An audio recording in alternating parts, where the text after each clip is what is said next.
अरिहंत सिद्ध सूरि उपाध्याय साधु सर्व अर्थ के प्रकाशी मांगलिक उपकारी है।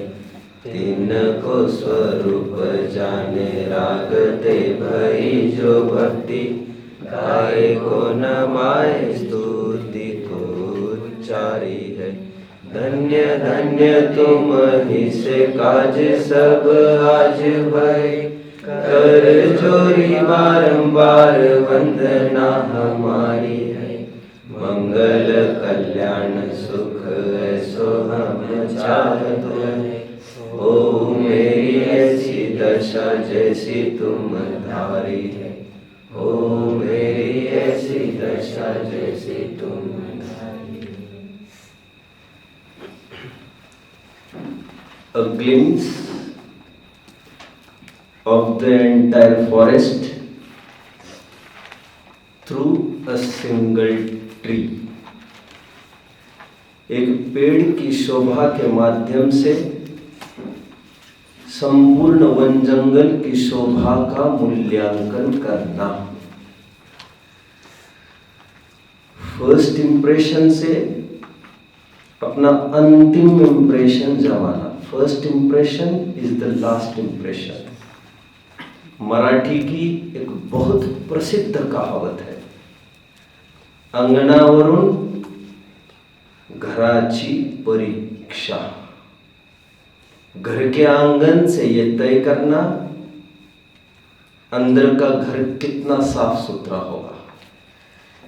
राजा की सेना से, राजमंत्रियों से, पुरोहित सेनापतियों से राजा की वैभव शक्ति आंकना। ये जय कुमार ही ऐसा है, वो भरत कैसा होगा यार। समाज के मंदिर से समाज की भावनाओं की इवैल्यूएशन करना। ठीक उसी प्रकार हमारे ग्रंथों में सम्यक दर्शन के विविध लक्षणों की चर्चा की गई है।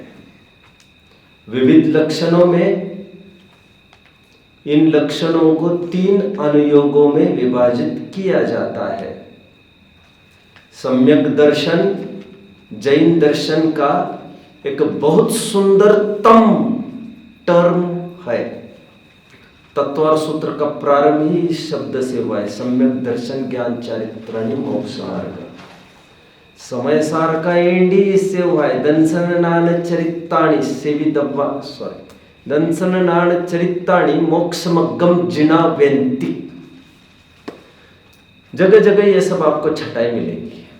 हमारा तुम्हारा लक्ष्य सम्यक दर्शन को अर्जित करना है। उस सम्यक दर्शन रूप लक्ष्य को पहचानने के लिए विविध लक्षण बताए गए हैं हमारे ग्रंथों में। कर्णानुयोग ने एक लक्षण बताया, दर्शन मोह का क्षय, क्षयोपशम, उपशम। टेक्निकल एस्पेक्ट है ये कर्णानुयोग की तरफ से, कर्म की फिलॉसफी की तरफ से। 5, 6 अथवा 7 प्रकृतियों का क्षय, क्षयोपशम अथवा उपशम होना सम्यक दर्शन का यह लक्षण है। जब हम द्रव्यानुयोग की ओर बढ़ते हैं तो द्रव्यानुयोग का सैद्धांतिक खंड कहता है तत्वार्थ श्रद्धानम सम्यक दर्शनम। और इसका विषय समझाने के लिए 7 तत्वों का पाठ ऑलरेडी हमें पढ़ाया गया है। वो 7 तत्व इसीलिए ही पढ़ाए गए हैं ताकि सम्यक दर्शन की भूमिका जम जाए। सम्यक दर्शन का निश्चय परक लक्षण, आध्यात्मिक लक्षण द्रव्यानुयोग के ही अंतर्गत आएगा। आत्मा का श्रद्धान सम्यक दर्शन। 7 तत्वों में भी थोड़ी छटाई इसकी थी। द्रव्य दृष्टि ऐसे शब्दों का परिचय करा के उन्होंने ये कहना चाहा था, अथवा जीव जीव पाठ में भी उन्होंने ये कहना चाहा था। जो हमारा करंट टॉपिक चल रहा है ये चरणान योग की तरफ से सम्यक दर्शन को परिभाषित करने की कोशिश है। प्रथमान योग की तरफ से तो कुछ परिभाषाएं अथवा लक्षण हुआ नहीं करते। प्रथमान योग तो इन 3 अनुयोगों के उदाहरण मात्र हुआ करते, वे कोई सैद्धांतिक अनुयोग है नहीं। प्रथमान योग, चरणान योग का लक्षण श्रद्धानम परमार्थानाम आप्तागम तपोभृताम त्रिमूढ़ापूर्ण अष्टांगम सम्यक दर्शनम अस्मय। 25 दोषों से रहित, निश्चंकित आदि 8 अंगों से युक्त, सप्तव्यसन से सहित, रात्रि भोजन त्याग, नित्य देव दर्शन, एटसेट्रा एटसेट्रा। बट प्रधान रूप से सच्चे देव शास्त्र गुरु का लक्षण है। यह आंगन यदि साफ हो तो इसे अंदर की परीक्षा की जा सकती। जिसके आंगन में ही कूड़ा करकट हो, जिसका देव शास्त्र गुरु का श्रद्धान ठीक नहीं है, उसका ना ही अध्ययन महत्वपूर्ण है और ना ही उसकी कोई चर्या, अणुव्रत, महाव्रत भी। और अक्सर when I look around and come in contact with so many people around in my day-to-day life, मैं ये देखता हूं कई लोग ग्रंथों की थाह तक पहुंचने की कोशिश कर रहे हैं। काफी हजारों गाथाएं भी उन्हें याद है, बाल की खाल निकालना चाहते, बट बिना पेंदे के लोटे की भांति कभी यहां ढुलक जाते हैं, कभी वहां ढुलक जाते हैं, कभी यहां पर भी चक्कर लगा के आते हैं, कभी वहां पर भी चले जाते हैं और ये कहते पाए जाते हैं सब जगह से हम थोड़ा थोड़ा अच्छा अच्छा लेते रहते हैं, जो जो अच्छा लगा वो लेते रहते हैं। तो बड़ा दर्द और बड़ी पीड़ा होती है कि अभी तसल्ली से अन्य कुछ न पढ़कर देव शास्त्र गुरु का स्वरूप ही पहले समझना जरूरी है। देव का स्वरूप हमने देखा, जिसमें पहले छंद में यह बताया गया, वीतरागी, सर्वज्ञ और हितोपदेशी। भगवान ऐसे होते हैं। वीतरागता किसे कहते हैं के रूप में और एक छंद हमने देखा, क्षुत् पिपासा जरा तंक जन्मांतक भयस्मय न राग द्वेष मोहाश्च यस्याप्त से प्रकीर्त्यते। इस छंद को थोड़ा सा फिर से मैं महत्वपूर्ण टर्म्स को ले लेता हूं, फिर मैं आगम की ओर बढ़ रहा हूं। आधा छंद पूरा भी हुआ है, उसे मैं कंटिन्यू करूंगा। यहां तक किसी को कोई डाउट हो तो मुझे पूछ सकता है। किसी को लग रहा हो अमुक विषय पर स्ट्रेस दिया जाए, अमुक विषय को खोला जाए, तो मैं उसे खोल लूंगा। फिलहाल मैं समझ रहा हूं, मैं सब खोल रहा हूं।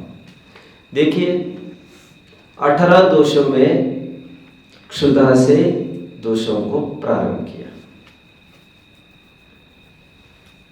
सदासुखदास जी ने वचनिका में काफी कुछ लिखा है। प्रयत्न सावकाचार्य में इस छंद की वचनिका पढ़ेंगे तो काफी कुछ मिल जाएगा। हमारे श्वेतांबर भाई भगवान को भोजन करने वाले मानते हैं। भोजन मतलब जिसे हम भोजन समझते हैं नॉर्मली। हालांकि आहार 6 प्रकार का होता है, ऐसी कभी चर्चा मैंने की है आपसे। तो जनरली भोजन हम कवला आहार को कहते हैं। कवल आहार, कवल मतलब कौर, ग्रास। बाइट बाय बाइट खाना, सिप बाय सिप पीना, दैट इज कवला आहार। जनरली लोक में इसे आहार और भोजन कहते हैं। श्वेतांबर भाई भगवान को आहार वाला मानते हैं। बहुत अच्छी चर्चा चली है, वहां से पढ़ लेना चाहिए। 10-12 पेजेस की है। सदासुखदास जी पूछते हैं, भगवान भोजन करने जाएंगे और समूचरण को खाली छोड़कर, बता जरा किसके घर गए हैं आज तक। काफी सारे दूषण दिखाए हैं लॉजिकली। जैसे भगवान को लोकालोक जानने में आने लग गया, सब अघटित कार्य दिख रहे उनको। अंतराय के कारणभूत सब दिख रहे, लोग मरते समय बिलखते समय रायसे में कैसे आहार करने के लिए निकल जाएंगे, अंतराय नहीं हो जाएगा। और मूल बात तो समोशरण खाली नहीं रह जाएगा। और साथ में ये कह रहे हैं पंडित जी, हमारे सिद्धांत भी ये कहते हैं कि भगवान को आहार की जरूरत नहीं है।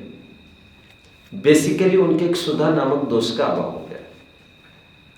असाता का मामूली उदय तो है उनके, लेकिन साता का उदय अनंत गुना है उससे। अरे सामान्य भोग भूमि वाले जिनको सातवेद्य का जरा सा उदय है, वे एक एक दो दो तीन तीन दिन निकाल लेते बिना भोजन के, और तीन तीन दिन के बाद भी एक आंवले जितना आहार लेकर अपने भूख का क्षमन करते हैं। और वे देव महीनों बिना आहार के रह सकते हैं। 33 सागर की आयु वाला जीव 33,000 वर्ष तक बिना आहार के रह सकता है। If I am not wrong, 33,000 वर्ष। अरे श्वास भी 33 पक्ष के बाद एक बार ले लेता है। 33,000 वर्ष के बाद एक बार भूख लगेगी और क्या खाएगा क्या पिएगा, बाहर से कुछ नहीं दिखेगा, अपने आप भूख लगेगी और शमन भी हो जाएगी। सातवेद्य इस कैटेगरी का सर्वर सिद्धि के देवों को है। और सबसे ज्यादा ट्रिमेंडस इंटेंसिव सातवेद्य जिसका तीव्र अनुभाग ताकत पोटेंसी अरहंतों के तीर्थंकरों के होती है, तो तीर्थंकरों के इतने सातवेद्य के उदय में उन्हें कैसे भोजन करने की आवश्यकता पड़ेगी, ऐसा प्रश्न खड़ा किया है ना। अबाव ऑल उनके मोहनीय कर्म का ही अभाव हुआ है, जब मोह ही नहीं रहा। और ये सभी संज्ञाएं आहार भय मैथुन परिग्रह, ये है तो कोई ना कोई कषाय ना, तो मोहने के अभाव में ये वेदनीय क्या कर लेगा थोड़ा सा असाता वेदनीय, ऐसा प्रश्न भी वहां खड़ा किया है। ये तो क्षुधा पर मुझे थोड़े बोलने की जरूरत पड़ी, क्योंकि कुछ लोग हिंदुओं में तो सरेआम माना ही जाता है, भगवान को कुछ भोग चढ़ाया ही जाता है। कुछ नॉन वेजिटर्स भी है उनके भगवान, और कुछ प्योर वेजिटेरियन भी है उनके भगवान, लेकिन खाने वाले तो है उनके भगवान। और गणपति दूध तक पी जाता है और उसको वे अतिशय आश्चर्य भी मान लेते हैं हिंदुओं में। बट श्वेतांबरियों में भी ऐसा मानते हैं कि भगवान भोजन तो करते हैं। तो उसका खंडन हो गया, भगवान के किसी भी प्रकार का क्षुधा दोष नहीं हुआ करता। क्षुधा के बारे में थोड़ा बोलना था, अंतक के बारे में थोड़ा बोलता हूं, सॉरी आतंक के बारे में थोड़ा बोलता हूं।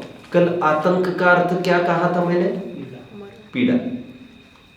वैसे पीड़ा का तात्पर्य यहां पर रोग है, रोग। अब और एक बात मजे की, हमारे श्वेतांबर भाई ये मानते हैं महावीर को समोशरण में पैचिस रोग हो गया, पैचिस दस्त का रोग है, लूज मोशन हो गया भगवान को। कितना अटपटा मानते हैं वे लोग। अरे इस तीर्थंकर के जीव के शलाका पुरुषों के जन्म से ही निहार होता ही नहीं है, बच्चे के भी नहीं होता है, और वे समोशरण में, और कितनी शोभाकारी वस्तु होगी वो।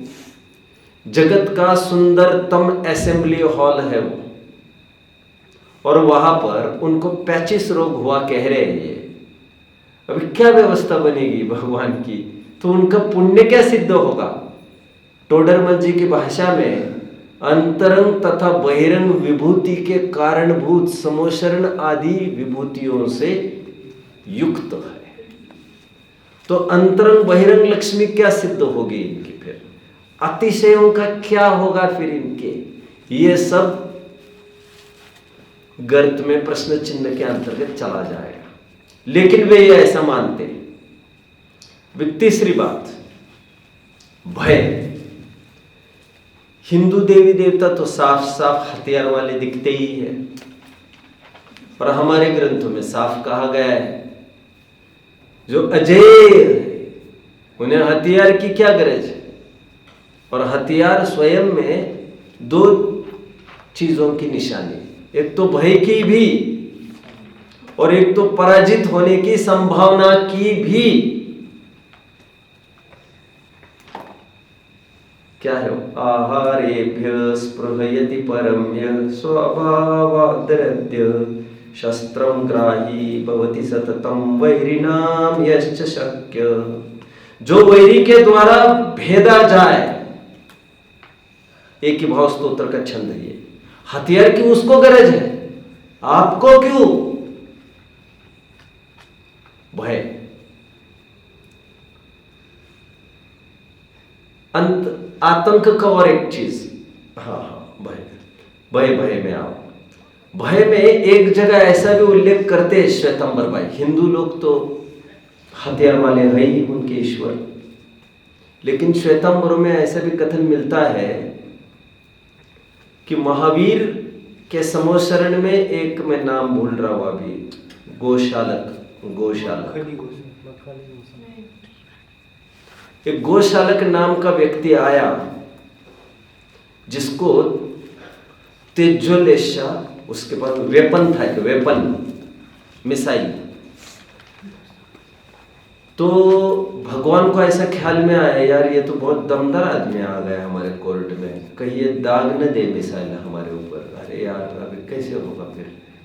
तो उसने गौतम को बुलाया और गौतम को कहा, मैनेज दिस फेलो, इसे थोड़ा संभाल लो यार, ये दागा दागी कर देगा मेरे ऊपर। तो गौतम ने कहा, अब घबराओ मत, मैं देख लेता हूँ, सेटल कर लेता हूँ बाहर के बाहर। तो वो उसने उसको थोड़ा समझा बुझाया तो थोड़ा शांत हो गया, नहीं तो वो तेजोलेशा छोड़ने वाला था और भगवान को तमाम करने वाला था। ऐसा उल्लेख उनके यहाँ। मतलब मैं स्पेशली आपको ये कहना चाहता हूँ, भगवान तो अनंत दोषों से रहित है, अनंत गुणों की प्राप्ति जो हुई है, लेकिन ये जो दोष बताए गए, ये दोष कोई ऐसे नहीं है कि थम्स रूल जैसे कि ये 18 दोष है। अभी जो जो समस्या है समाज में चलती है, उस समस्या को लेकर निवारण किया जाता है, इतनी सी बात है। समझ में आ रहा है सबको? जैसे भगवान में जो जो दोष वे लोग मानते और जो असहनीय है, बर्दाश्त करने के बाहर है, तो कहा जाता है भैया ये भगवान के ये सब दोष नहीं होते, तो ये सब इस बहाने दिखाया जा रहा है। और हिंदुओं में तो बहुत प्रसिद्ध है, जन्म लेना, मरण लेना, जन्म लेना, फिर अवतार लेना। तो ये भी बताना जरूरी था, जन्म आदि से रहित होते हैं, जन्म जरा से रहित होते हैं, तो ये भी दोषों के अंतर्गत दिखाया गया। 18 दोषों से रहित का थोड़ा रहस्य कहना मुझे जरूरी लगा। आइए, शास्त्र की परिभाषा कर देख रहे थे हम, एक बार छंद को फिर से पढ़ लीजिए, फिर मैं और थोड़ा खुलासा करूंगा इसका। आप तो दृष्टिष्ट विरोधकम तत्वोपदेशकृत सार्वम शास्त्रम कापथ घट्टनम। इसमें भी 6 विशेषण आए हैं। उसमें 3 विशेषण थे भगवान के, वीतरागी सर्वज्ञ हितोपदेश। यहां पर जिनवानी कैसी होती उसके 6 विशेषण बताए गए हैं। आप तो पज्ञ, कल इसकी चर्चा हुई, क्या कहा था मैंने? आप्त के द्वारा जाना हुआ और आप्त के द्वारा कहा हुआ। अब कहा हुआ कहां से आया? जनाया हुआ, और जनाना वचनों के माध्यम से होता है। आप्तोपज्ञ, अनुलंघ्य, अनचैलेंजेबल, अनपैरेलल्ड। भगवान इज यूनिक, उनको चैलेंज नहीं दिया जा सकता, लांघा नहीं जा सकता, किसी भी उनके सिद्धांत को चुनौती नहीं दी जा सकती। अदृष्टेष्ट विरोधकम, उनके किसी भी सिद्धांत को प्रत्यक्ष अथवा परोक्ष प्रमाण के द्वारा बाधित नहीं किया जा सकता, किसी लॉजिक से नहीं और ना ही प्रत्यक्ष किसी बात से उनको उनके सिद्धांत में बाधा लाई जा सकती है। जैसे उदाहरण के तौर पर ईश्वर कर्तावाद, आपको डिफेंड करना है, ईश्वर कर्तावाद का खंडन करना है, कैसे करेंगे आप? जरा बताइए बच्चों, कैसे खंडन करेंगे?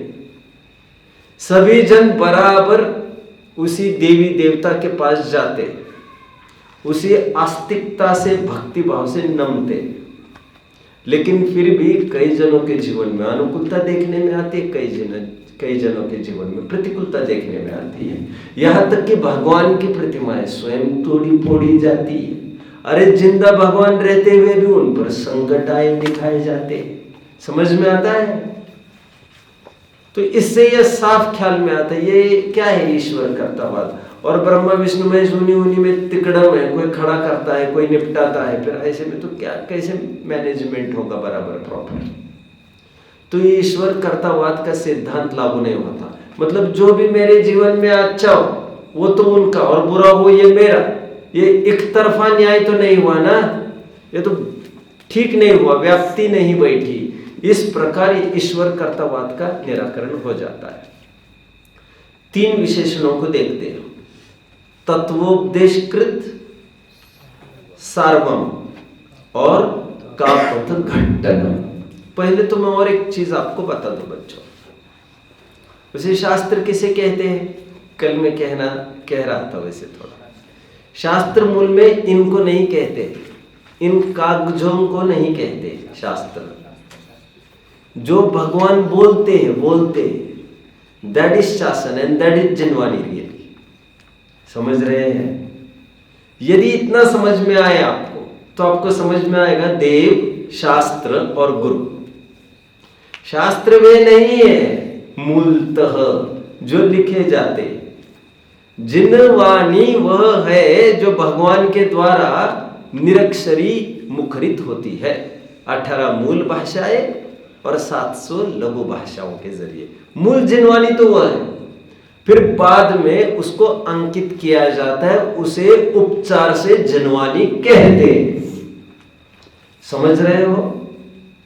और एक बात, हम इसे ये नहीं कहते कि ये टोडरमल वाणी है, हम इसे ये नहीं कहते कि ये कुंद वाणी है, हम इसे ये नहीं कहते कि ये स्मारक वाणी है।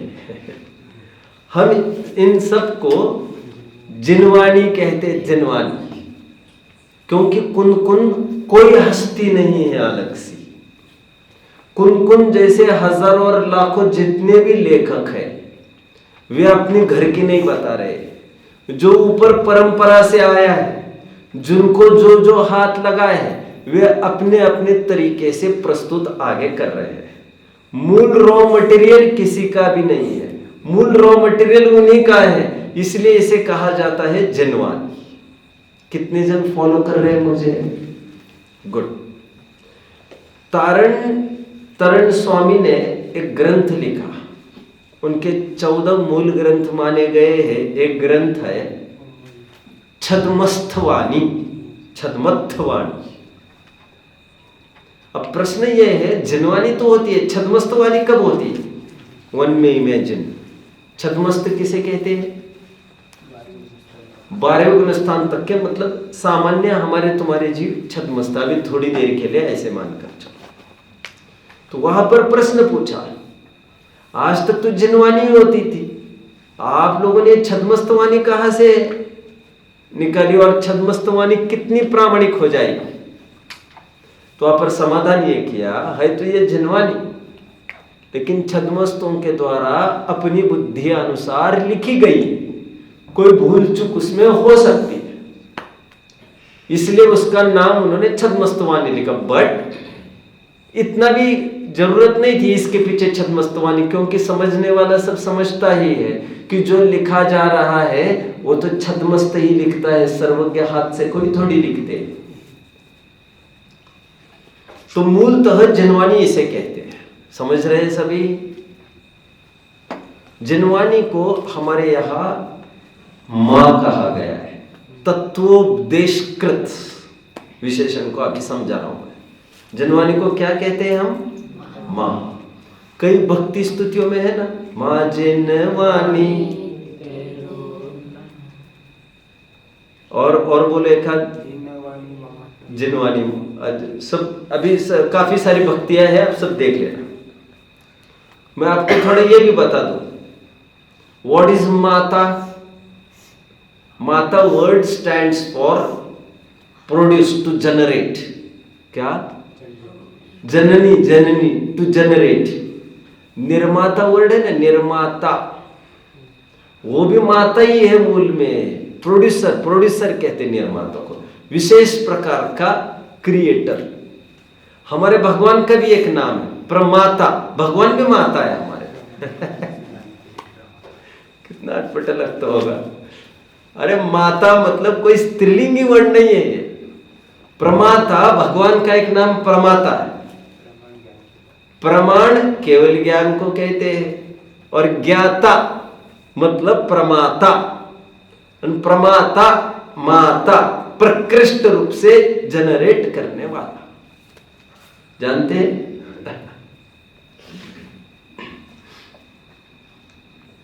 दो भाई है सगे और बिछुड़ गए जंगल में। एक भटक गया और खूब शान शौकत के साधनों को इकट्ठा करने में लग गया। एक दिन बन गए इतना अमीर, इतना अमीर कि सबकी सबसे ऊंचाई पर जाकर खड़ा रहा। और एक भाई योग के मार्ग पर निकला ही था तो योग के मार्ग की ओर बढ़ गया। जब बहुत सालों बाद दोनों मिले तो उनका, यार कैसी लाइफ जीते हो तुम? आज मेरे पास गाड़ी है, बंगला है, I have everything with me, चल तुम्हारी लाइफ बना देता हूं। क्या कहा भाई ने? तेरे पास ये सब होगा, मेरे पास मां है। तो कौन सी फिल्म की बात कर रहा हूं बच्चों? इट्स नॉट दीवार, इट्स हमारी ज्ञानार्णव की कथा सुना रहा हूं मैं, जिसमें भर्तृहरि और शुभचंद्राचार्य ये घर से निकले तो थे साथ साथ दीक्षा लेने के लिए, और एक जन स्थापित हो गए अपने अपनी दीक्षा में, टस से मस नहीं हुए, और एक जन लगे रिद्धि सिद्धि में, संपत्ति को इकट्ठा करने में। मतलब कहने का मुझे तात्पर्य इतना ही है, एक तरफ कितनी भी संपत्तियां हो, कितनी भी विभूतियां हो, और एक तरफ आपको जनवानी के प्रति प्रेम हो, तो आपको कोई भी गरीबी परास्त नहीं कर पाएगी। और दूसरी तरफ आप कितनी भी संपत्ति कमाओ। आप जानते हैं भारत का सबसे अमीर आदमी कौन है? अंबानी। कौन अंबानी था जो चला गया? धीरूभाई अंबानी। धीरूभाई अंबानी जब चले गए, I think, I am not very sure, but I think जब चले गए 65,000 करोड़ के मालिक थे, जो भी होगा।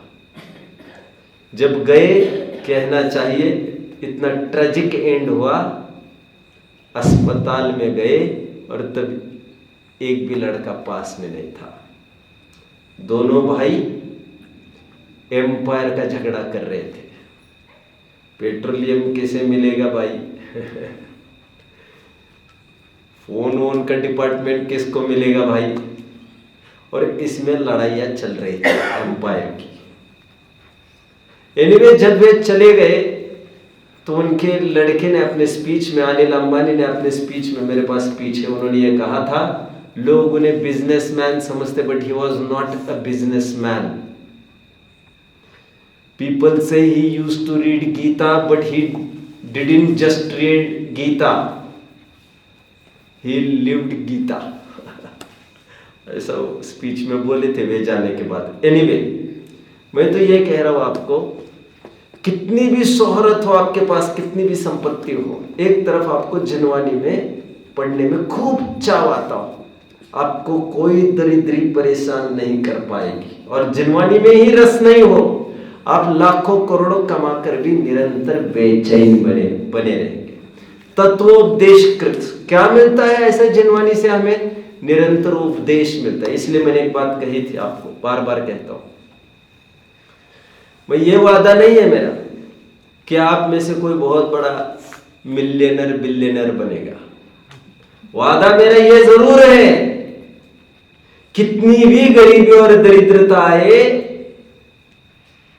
सच्ची लगन से 3 साल जो पड़ेगा मैं उसकी बात कर रहा हूं। सबके अपने अपने लक्ष्य है।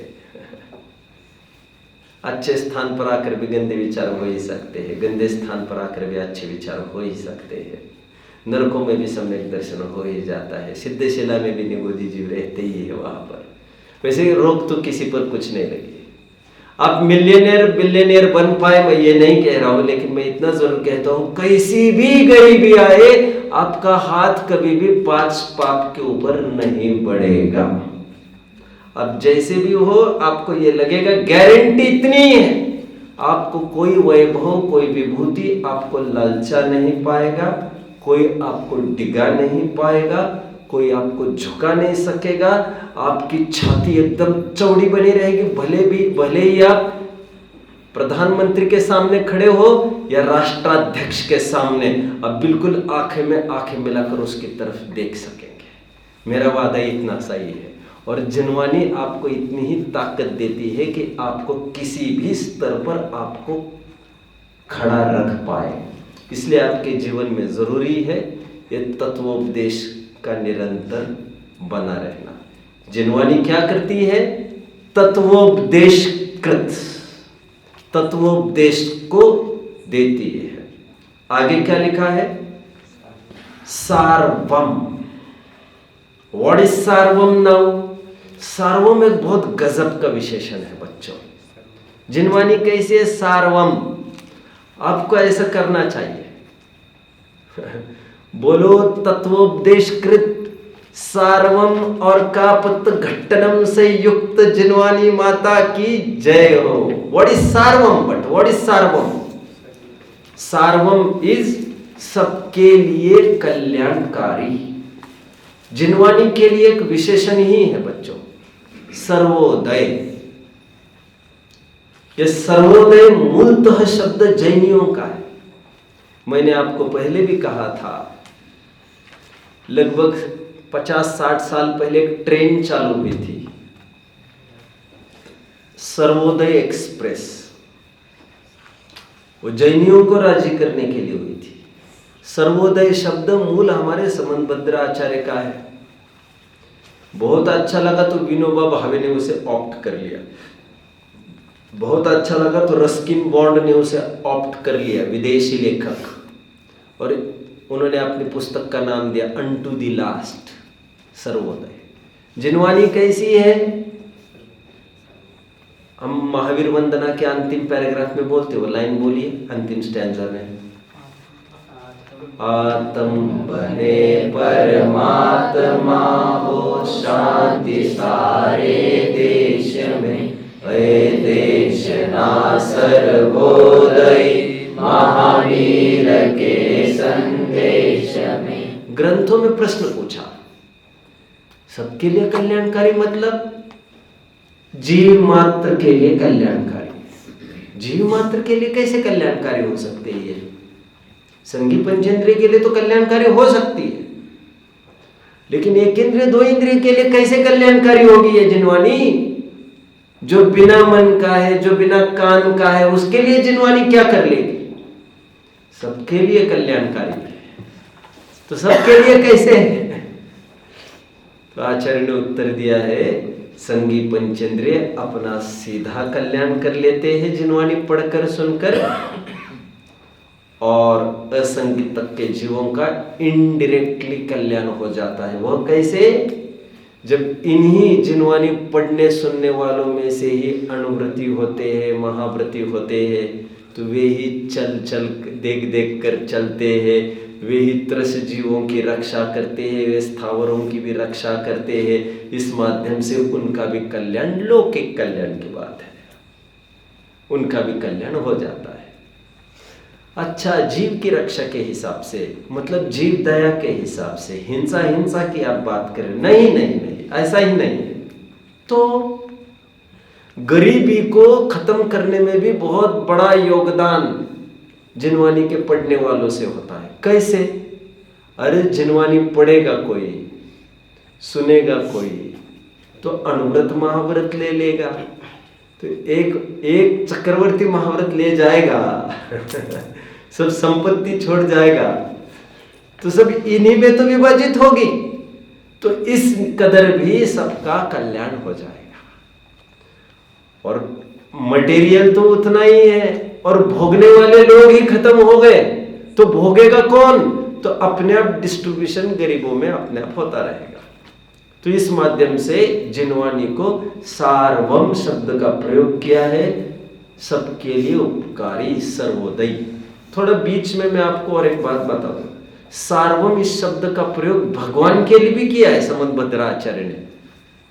छंद नहीं है आपको पढ़ने में, रत्नकरण शाखाचार्य कितने जन के हाथ में है? एक जन के हाथ में, छोड़िए फिर। एक छंद है, शायद 7वां छंद है, 7वां, परमेष्टि परम ज्योति विरागो विमल कृति सर्वोज्ञनादि मध्यांत सार्वम शास्तोपलाल्यते। भगवान को भी सार्वम ये संज्ञा, मतलब जिनवानी को भी सार्वम और भगवान को भी सार्वम। भगवान क्यों सार्वम?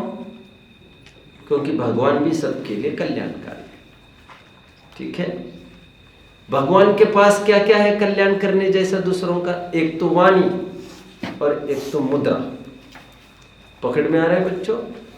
जिनवानी के अलावा मुनिराज और देव के पास क्या है? उनके पास मुद्रा है।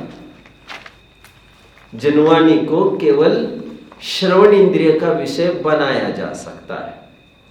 हाँ, कोई आंखों से पढ़ भी सकता है, ये भी हो ही सकता है, नेत्रीय इंद्रिय का भी विषय बन सकता है, बट इसमें आकार विशेष पिक्चराइज नहीं किया जा सकता पर्टिकुलर। लेकिन भगवान की, मुनिराज की मुद्रा देखकर आपको विशेष भाव भाषण हो सकता है जो शायद पन्नों में नहीं हो सकता।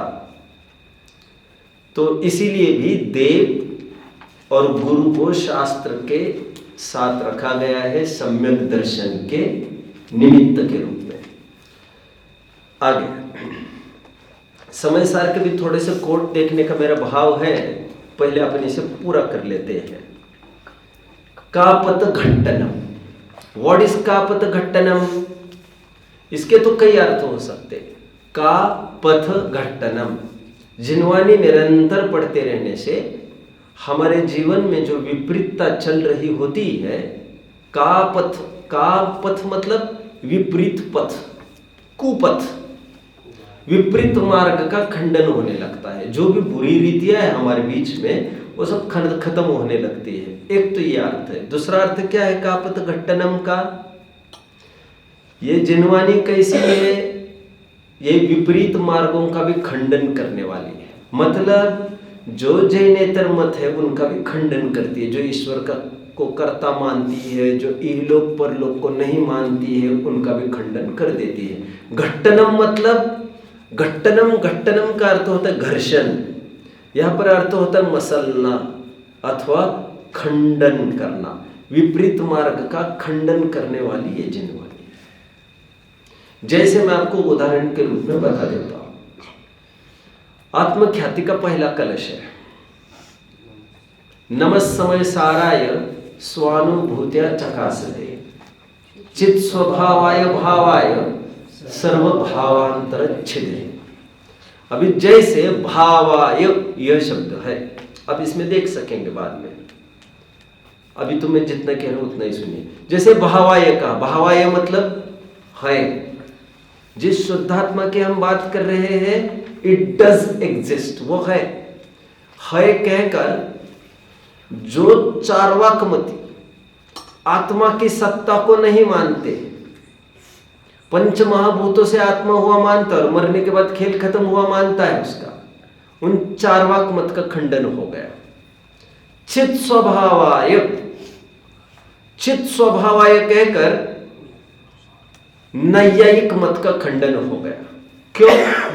नैयायिक ऐसा मानते हैं आत्मा अलग है, ज्ञान अलग है। जैसे आपका हैंडसेट डिवाइस फोन अलग है और वो सिम अलग है, वो सिम इसमें मिला दो तो वो काम में आ जाता है। विदाउट सिम, न सिम काम की है और न फोन काम का है आपके।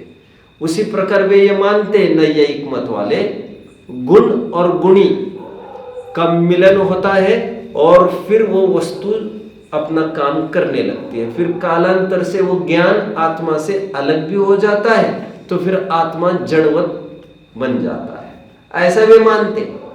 लेकिन चित्त स्वभाव ये कहकर हमारे आचार्य देव नैयायिकों का खंडन करते समय ये कह रहे हैं कि बिना ज्ञान के आत्मा को जरा परिभाषित तो करके दिखाना हमें, और फिर वो आत्मा यदि जड़ है तो उसे पुद्गल क्यों नहीं कहेंगे, फिर पुद्गल में और आत्मा में फर्क क्या करेंगे। ऐसे काफी तर्कों से खंडन किया है। चित्त स्वभावाय में नैयायिक का खंडन हो गया। चित्त स्वभावाय अब स्वानुभूत्या चकासते। स्वानुभूत्या चकासते मतलब अपनी आत्मा के द्वारा ही अपना अनुभव होता है, क्योंकि मीमांसक प्रभाकर और भाट लोग ये मानते हैं कि हम दूसरे की आत्मा का अनुभव कर सकते हैं, अपनी नहीं। वो चाहे हमारी करे, हम चाहे और की करे, वह और किसी की करे, लेकिन स्वयं का आत्मा का अनुभव नहीं कर सकते। लॉजिक ये है, हमारे आंखें दूसरों को देखते क्या, हमारे आंखें हमको देखते हैं क्या? हाँ, बात तो सही है साहब। लॉजिक्स ऐसे होते हैं बच्चों। अब तर्क समझ रहे हो? तर्क, और तर्क को कभी भी घुमाया जा सकता है, इसलिए तर्क में बड़े सावधान रहना चाहिए आपको। समझ में आया? जैसे तर्क मैंने दिया, जो संसार में है संसार से मुक्त होता है, वह लौट कर कभी भी फिर से संसार चतुर्गति भ्रमण में नहीं आता। जैसे मक्खन के बाद हुआ घी कभी भी मक्खन रूप नहीं होता। वे कहते बिल्कुल सही, संसार का जीव जैसे ही मुक्त होता है, समय पाकर वो मुक्त जीव कभी भी संसार में आ सकता है। तर्क, जैसे पानी उबालो भाप बन जाता है, उसका कंडेंसेशन होकर टाइम पाकर फिर पानी बन जाता है। उन्होंने ये तर्क दे दिया, बोला कैसे लड़ोगे इसके साथ।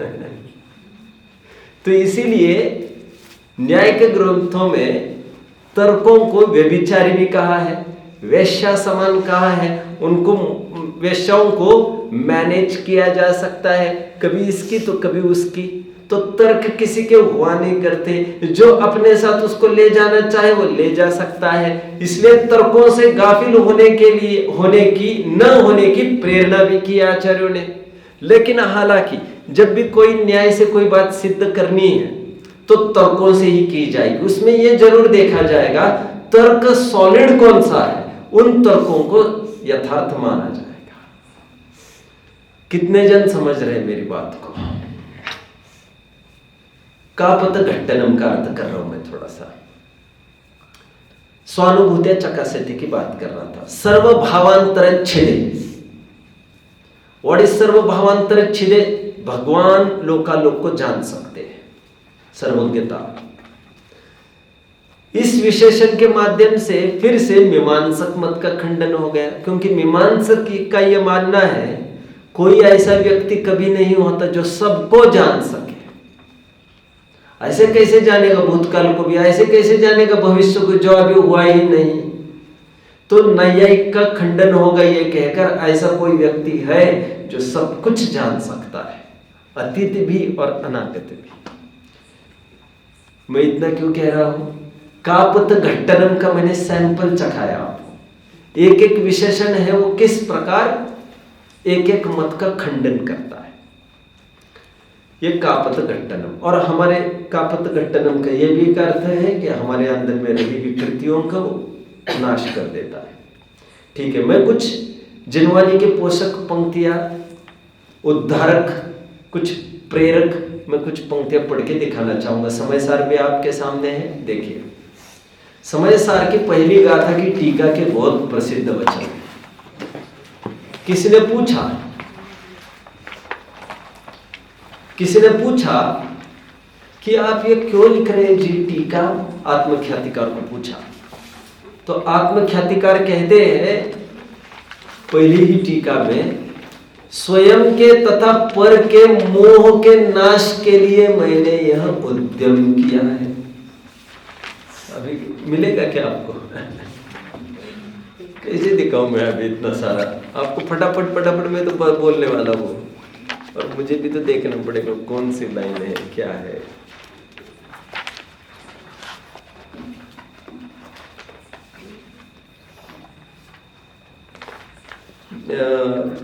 पहली बात है कि टीका के समापन में देखना चाहिए, तो कोई देखते रहिए उसे। हाँ, मुझे मिल गया, पेज नंबर 6 पर हूं मैं, कोटा वाली प्रति है मेरी, पेज नंबर 6। वह अरहत प्रवचन का अवयव मिल रहा है, सॉरी, और ऊपर उन्हें नीचे नीचे भावार्थ के ऊपर की 5-6 लाइन देखिए, 5 लाइन्स देखिए। अनादिकाल से उत्पन्न हुए अपने और पर के मोह का नाश करने के लिए परिभाषण करता हो वो छामी। कितने जन मुझे फॉलो कर रहे हैं? भगवान को किसी ने पूछा, आप क्यों लिख रहे हैं ग्रंथ, जिनवाणी क्यों, शास्त्र क्यों, शास्त्र का पर्पस क्या है? तो शास्त्र का एक ही पर्पस होता है, स्वयं के इसके माध्यम से मैं मेरा भी मोह ठीक करना चाहता हूं, और जो पढ़ेगा उसका भी मोह ठीक हो जाएगा।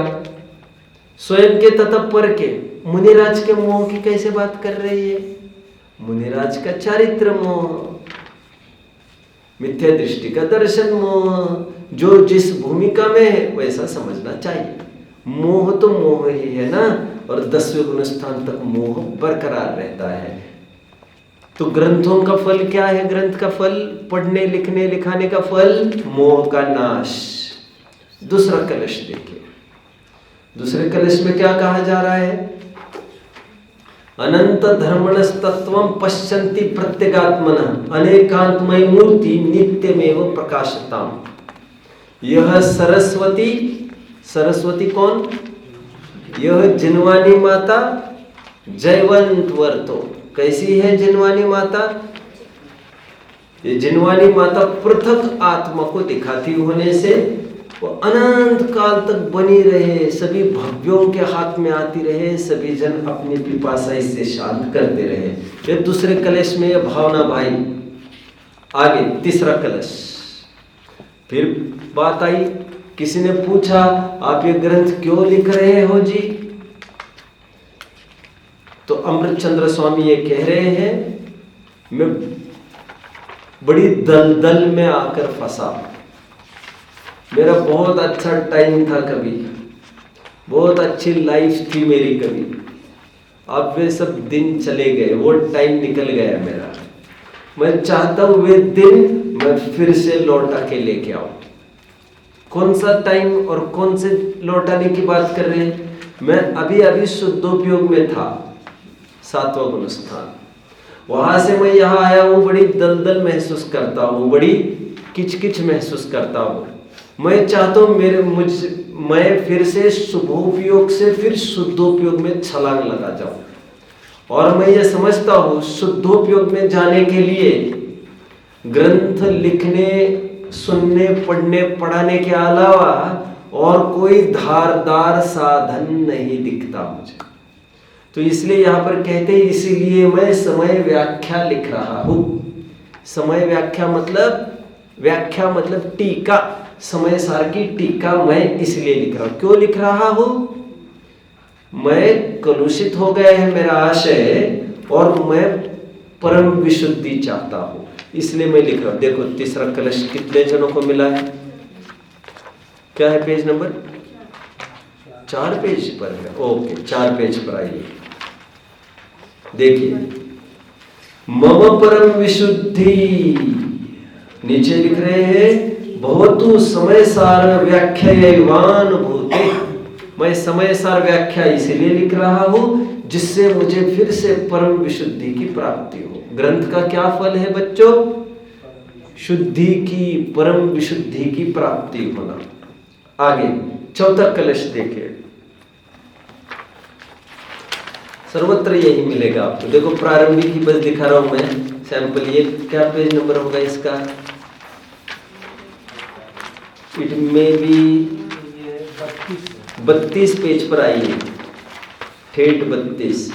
अभी देखो चौथे कलश में क्या कहा जा रहा है बच्चों। जो जिनवानी को पढ़ता है उसका क्या कमाल होता है। Jinvani is like an expectorant. Expectorant जानते हो बच्चों?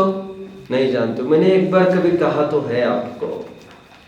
जब बच्चे को, छोटे बच्चे को 6 महीने, 8 महीने, 10 महीने, 1 साल के बच्चे को, 2 साल के बच्चे को कफ हो जाता है पूरा, तो कुछ लोग डॉक्टरों की शरण में चले जाते हैं। जब डॉक्टरों की शरण में जाते हैं तो डॉक्टर कुछ दवा लिखाता है उनको, वो एक्सपेक्टोरेंट लिखाता है। तो एक्सपेक्टोरेंट क्या करता है, वो लेते ही वो पूरा कफ को पकड़ता है और पूरी उल्टी करा देता है।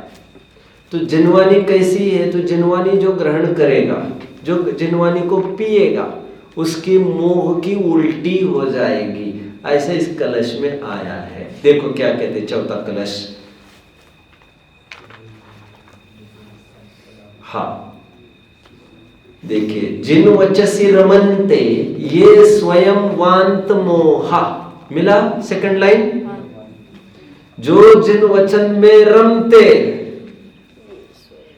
वे क्या करते हैं, उनके स्वयं ही मोह का वमन हो जाता। वांत, वांत, वांत समझते हो ना? मराठी में भी कहते वांती, सुना होगा आप लोगों ने।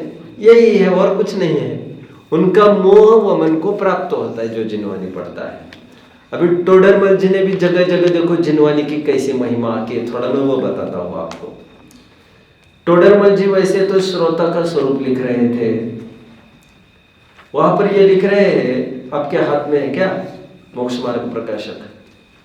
होगा, नहीं होगा तो ले लीजिए। तो तब तक मैं बोलता रहता हूँ। भली होनहार है जिसकी, उस जीव को ये विचार आता है कि मैं कौन हूं, मेरा क्या स्वरूप है, ये जो मेरे भाव हो रहे हैं वो कैसे हो, ये जो चरित्र हो रहा है वो कैसे हो रहा है, ये मेरे भाव हो रहे हैं, उनका मुझे क्या फल होगा। जीव दुखी हो रहा है अनादिकाल से, सो सुखी होने का क्या उपाय है? मुझे इतनी बातों का विचार करके जिससे मेरा हित हो वो मुझे करना चाहिए। ऐसे विचार से वह उद्यमवंत हुआ है। पुनश्च, इंपॉर्टेंट बात अभी, जिनके हाथ में नहीं वो सुनते रहो, हाथ में तो मेरे भी नहीं। पुनश्च इन समस्त कार्यों की सिद्धि एकमात्र शास्त्राभ्यास से होगी, ऐसा जानकर शास्त्र के श्रवण में, शास्त्र को अति प्रीति पूर्वक सुनता है। मिला है किसी को? आई थिंक पेज नंबर 14 होगा, देख लीजिए। 1717 पर है प्लीज। देखो 1717 देखिए। भली होनहार है इसलिए जिस जीव को ऐसा विचार आता है कि मैं कौन हूं, एक मेरा क्या स्वरूप है, तो ये चरित्र कैसे बन रहे थे, ये मेरे भाव होते हैं, उनका क्या फल लगेगा, जीव दुखी हो रहा है सो दुख दूर होने का क्या उपाय है, मुझको इतनी बातों का निर्णय करके कुछ मेरा हित हो सो करना, ऐसे विचार से उद्यमवंत हुआ है। पुनश्च इस कार्य की सिद्धि, मैं भी कंफर्म कर रहा हूं कुछ मिस आउट तो नहीं कर गया, क्योंकि ये शब्द मंत्र जैसे, इसमें मिस आउट करने का काम नहीं है कुछ भी। मुझको इतनी बातों का निर्णय करके कुछ मेरा हित हो सो करना, ऐसे विचार से उद्यमवंत हो। पुनश्च इस कार्य की सिद्धि शास्त्र सुनने से होती है, ऐसा जानकर अति प्रीति पूर्वक शास्त्र सुनता है। कितना बढ़िया लिखा। ये तो नवीन श्रोता, न्यू कमर्स, फॉर बिगिनर्स, जो बहुत टाइम के स्वाध्याय हुए हैं उनके लिए क्या लिखा मालूम? शास्त्राभ्यास में अति आसक्त है। आसक्त मतलब समझ में आता है, मतलब डिस्परेट है वे, उसके बिना उनको काम ही नहीं करना होता कुछ। देखिए नीचे लास्ट लाइन देखिए, शास्त्राभ्यास में अति आसक्त है। मिला? शास्त्र स्वाध्याय संबंधी कह रहे हैं। अभी और देखिए, पंडित जी और कहते हैं जैसे कोई बड़े दरिद्री को अवलोकन मात्र चिंतामणि रत्न की प्राप्ति हो जाए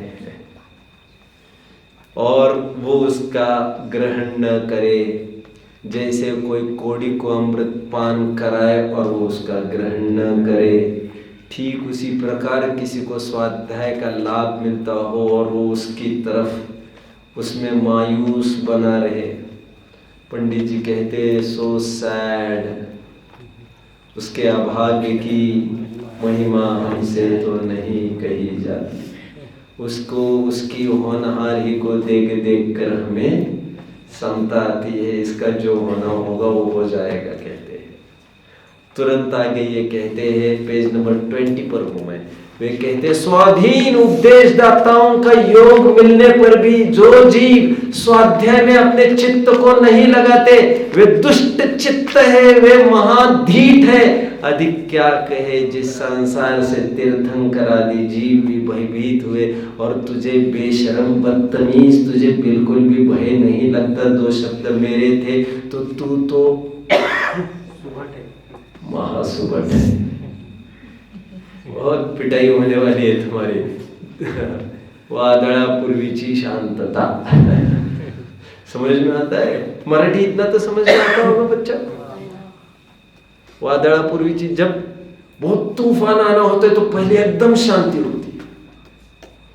देखा, जब दीपक बुझने का होता है तो एकदम फड़फड़ाता है, क्योंकि उसको बुझना होता है तो फड़फड़ाता है।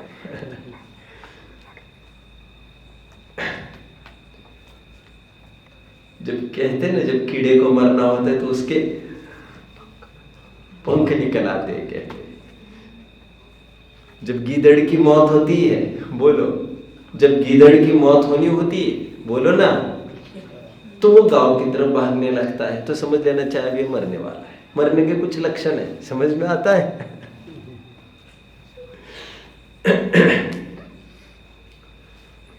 ठीक है, खराब काल आने वाला है। 2, फिर टोडरमल जी ये कह रहे हैं, पुनश्च प्रवचन सार में भी मोक्ष मार्ग का अधिकार है, वहां प्रथम आगम ज्ञान ही उपादेय कहा है, उसी 20 पेज पर ही हुआ। सो इस जीव का तो मुख्य कर्तव्य आगम ज्ञान है। Read read read.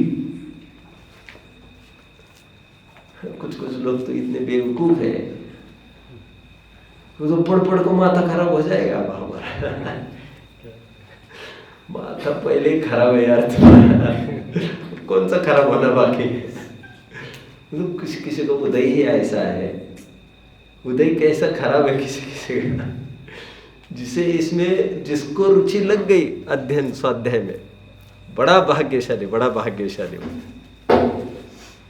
क्या कहते देखो, सो ये जीव का तो मुख्य कर्तव्य आगम ज्ञान है, उसके होने से तत्वों का श्रद्धान होता है। क्या आगम ज्ञान होने से क्या होगा?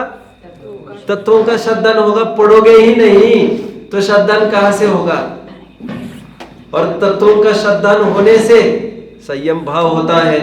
और एक चीज याद है, उसको भी कहता हूं, और इस आगम से आत्मज्ञान की भी प्राप्ति होती है, तब सहज ही मोक्ष की प्राप्ति होती है। अंतिम बात फिर से कह रहे हैं पंडित जी, कह रहे हैं धर्म के समस्त अंगों में प्रधान अंग तो ध्यान ही है। इसीलिए जीवों को चाहिए कि वे आगम ज्ञान में ही प्रवृत्ति करे, ध्यान का कारण जानकर आगम ज्ञान में ही प्रवृत्त हो। ये नीचे की लाइन का मैंने बात की है। आगम अभ्यास करना योग्य है। नीचे फिर से 5वीं लाइन देखिए, 5वां कोट, पुनश्च इस ग्रंथों का तो वाचना सुनना विचारना बहुत सुगम है, कोई व्याकरण आदि का भी साधन नहीं चाहिए, इसलिए अवश्य इसके अभ्यास में प्रवृत्त हो, तुम्हारा कल्याण होगा। कितनी महिमा गाई है यहाँ पर। मैं एक पेज कही, अभी पहले अधिकारी की बात कर रहा हूं मैं केवल। प्रवचन सार में तो ऐसा कहा, आगम चेष्टा तदो जेठा, आगम की चेष्टा ही ज्येष्ठ है। एक प्रकरण चल रहा है सम्यक ज्ञान चंद्रिका की पीठिका में बच्चों। कहाँ प्रकरण चल रहा है? सम्यक ज्ञान चंद्रिका की पीठिका में प्रकरण चल रहा था। वहां पर प्रकरण के चलते हुए शंकाकार ये कह रहा है, आमतौर पर लोग ऐसा कहते हैं, इस स्वाध्याय से क्या होगा जी, भक्ति होना चाहिए, भक्ति। कुछ लोग ऐसा समझते हैं। टोडरमल जी उन्हें ये कह रहे हैं वहां पर, बेटा भक्ति करने के लिए किसकी भक्ति करना चाहता है? पहली बात तो हम भगवान की भक्ति करना चाहते हैं। फिर भगवान किसे कहते हैं?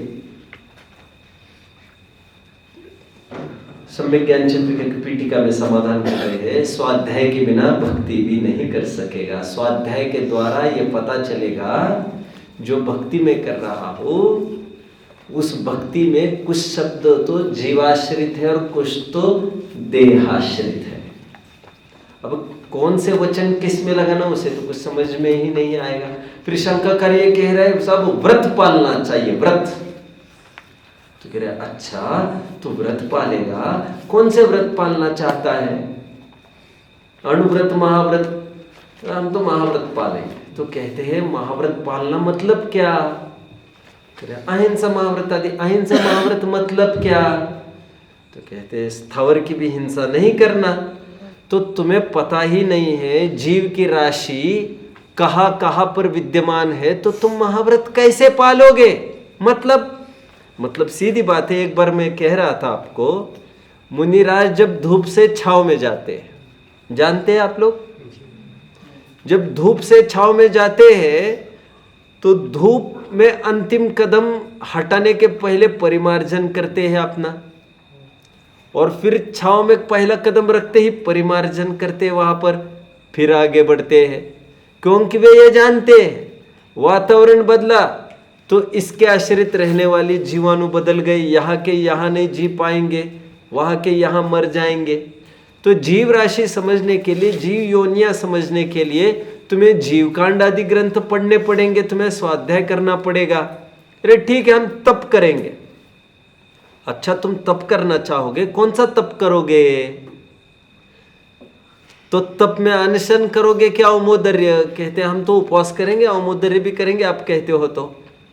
पंडित जी कहते हैं ये बहिरंग तप शरीर को कृश करते हैं और अंतरंग तप कषाय को कृश करती है, और स्वाध्याय अंतरंग तप है, अंतरंग तप। और 12 तपों में से किसी भी तपों में इतनी दम नहीं है कि अज्ञान का निवारण करे। अज्ञान के निवारण की सामर्थ्य केवल स्वाध्याय नामक तप में है, और इसीलिए स्वाध्याय को परम तप कहा हरिवंश पुराण में, क्योंकि अज्ञान का निवारण केवल स्वाध्याय से ही होता है। ठीक है साहब छोड़िए इसको, हम तो दान देकर छुट्टी करना चाहते हैं। कह रहे अच्छा तुम दान दोगे, 4 दानों में समझ लो आहार दान दोगे, फिर 3 घंटे बाद उसे भूख लगेगी। और अनाज कितना भर सकते हो? साल भर से ज्यादा क्या भर लोगे तुम उसके घर में? औषधि दान का क्या फायदा है? शरीर तो व्याधि का मंदिर है। सबसे बड़ा दान ज्ञान दान है, ज्ञान दान। इसके लिए भी तुम्हें स्वाध्याय करना पड़ेगा। ऐसे काफी पहलुओं से शास्त्राभ्यास की खूब महिमा की गई है। ये शास्त्र का प्रकरण हमने देखा, शास्त्र का स्वरूप लक्षण देखा हमने, और उसकी महिमा भी जाते जाते देखने का मन बना तो देख ले। किसी को कोई डाउट हो तो पूछ सकते हैं। यात्रीगण भी आए हैं, उन्हें कुछ पूछना हो तो पूछ सकते हैं।